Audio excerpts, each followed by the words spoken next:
네, 여러분 반갑습니다. 박작가의 지식연구소 박작가입니다. 중국에는 자치구라는 게 있어요. 소수민족들이 많이 거주하는 지역을 별도의 행정구역으로 나눠 놓은 건데요. 총 5개가 있습니다. 중국은 한족 인구가 90% 이상이에요. 그러다 보니까 이 한족과 소수민족들이 서로 융화될 수 있는 구조를 갖추지 못했죠. 그래서 대부분의 자치구는 중국 본토와 사이가 좋지 않고요. 저마다 독립의 열망을 많이 가지고 있습니다. 자, 그 중에서도 특히 중국과 사이가 좋지 않은 2개의 자치구가 있어요.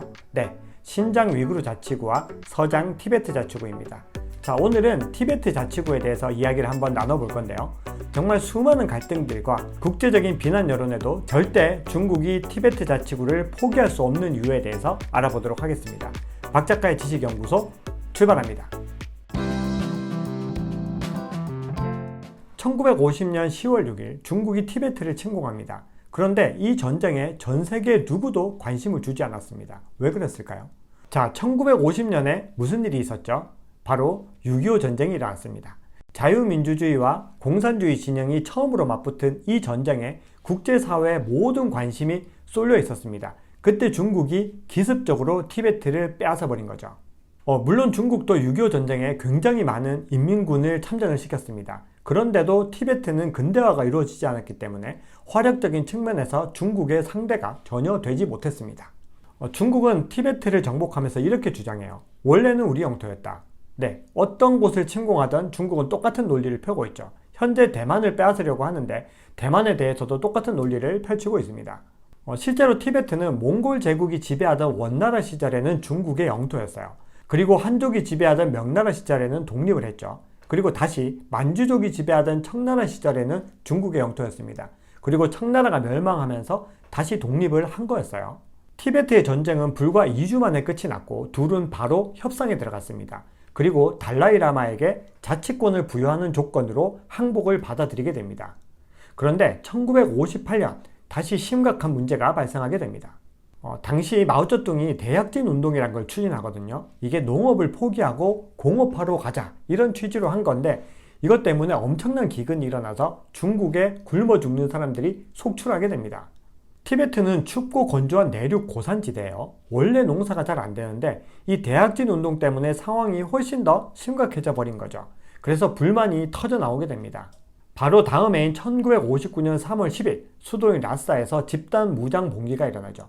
그러자 중국이 바로 군대를 투입해서 이 봉기를 진압하기 시작합니다. 수만 명이 죽거나 다치는 엄청난 참사가 일어나게 됩니다. 둘의 관계는 당연히 급속도로 냉각되었겠죠.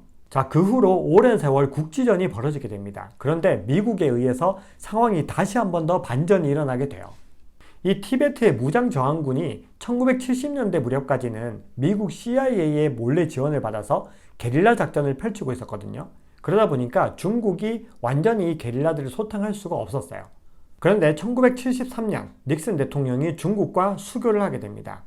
중국의 심기를 안 건드리려고 티베트의 지원을 완전히 끊어버렸죠. 그때 대만에 대한 지원도 함께 끊어버렸습니다. 티베트의 지도자 달라이라마는 중국과 사이가 안 좋았던 인도로 망명하게 되고요. 거기서 티베트 망명 정부를 수립하게 됩니다. 자, 그러면 중국이 왜 티베트를 포기할 수 없는지 그 이유를 5가지로 알아보도록 하겠습니다. 첫 번째 가장 중요한 이유는 지정학적인 가치 때문이에요. 여기에는 군사적인 전략적인 부분들까지 다 포함되거든요. 인도와 중국을 사이에 두고 전 세계에서 가장 고도가 높은 히말라야 산맥이 위치하고 있습니다. 이 히말라야 산맥은 천연의 만리장성이라고 불릴 정도로 굉장히 중요한 요새의 역할을 하게 돼요. 만약에 티베트가 인도로 넘어가게 되면 어떻게 될까요? 히말라야를 차지하고 티베트까지 차지한 인도가 중국의 중심부까지 밀고 들어가는데 얼마 시간이 걸리지 않습니다. 그런데 현재는 티베트를 중국이 지배하고 있기 때문에 히말라야를 넘어서 육군을 진격시키기가 굉장히 어려운 거죠. 사실 중국의 다른 자치구들도 이와 비슷한 역할을 하고 있습니다. 자, 우리가 가장 유명한 신장 위구르 자치구 같은 경우는 아프간과의 국경을 마주하고 있어요. 그렇기 때문에 이슬람으로부터의 공격을 방어하는 완충지대의 역할을 하게 되죠. 그리고 내몽골 자치구의 경우는 러시아와 국경을 마주하고 있습니다. 두 번째는 수원지의 문제입니다. 세계적으로도 유명하고 중국에게 굉장히 중요한 강이 몇 개 있습니다. 황허강, 양쯔강, 메콩강 이런 강들이죠. 그런데 이 강들의 수원지가 바로 티베트에 위치하고 있습니다. 그래서 티베트가 인도에 넘어가게 되면 어떻게 되냐 하면 중국의 수로가 차단당하는 엄청난 역할을 하게 되겠죠. 그래서 티베트를 중국의 금수탑이라고 부르고 있습니다. 자, 세 번째는 영토의 비중과 관련된 문제인데요. 중국의 인구를 보면 한족이 무려 92%, 소수민족은 8%밖에 안 됩니다. 그런데 영토를 보면 소수민족이 사는 이 자치구가 중국 전체 영토의 60%를 넘습니다. 엄청나게 땅덩어리가 크다는 거죠. 그래서 중국은 티베트에 계속해서 한족들을 이주시키고 있는 상황인 거죠. 자, 그런데 문제가 하나 있었습니다. 티베트가 해발 고도가 너무나 높다는 거예요. 자동차로는 사실 진입의 한계가 굉장히 크죠. 거기다가 수도인 라사로 가려면 티베트인들이 시내 영역으로 신성시하는 쿤룬산과 탕구라산을 가로질러야 되거든요. 그래서 국제사회에서는 절대로 열차를 통해서는 티베트에 갈 수 없다고 이야기를 했습니다. 그런데 기어코 2006년에 이 열차를 중국이 완성시킵니다. 바로 칭짱 열차라는 건데요. 이 열차는 세계에서 가장 높은 지역을 통과하는 열차라는 명성을 보유하고 있고요. 하늘길이라고도 불립니다. 열차가 지나가는 최고 해발 고도는 무려 5072m에 달한다고 합니다. 아무튼 이 열차 덕분에 베이징, 상하이, 광저우, 청두, 충칭 같은 대도시에서 티베트를 언제든 갈 수 있게 되었습니다. 한족의 이주가 훨씬 더 활발하게 이루어지게 된 것이죠. 자, 네 번째 이유는 광물 자원입니다. 히말라야 고산지대는요, 지각 변동으로 바다 밑 지역이 융기에서 이루어진 지형이라고 합니다.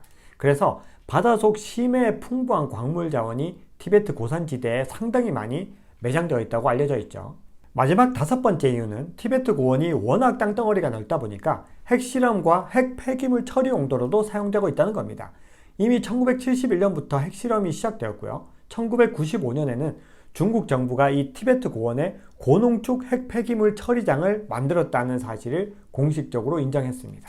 자, 오늘은 중국이 티베트 자치구를 절대 포기할 수 없는 이유를 알아봤습니다. 다음 시간에는 신장 위구르 자치구에 대해서 같이 알아보도록 하겠습니다. 내용이 좋으셨다면 구독, 좋아요 부탁드립니다. 시청해주셔서 감사합니다.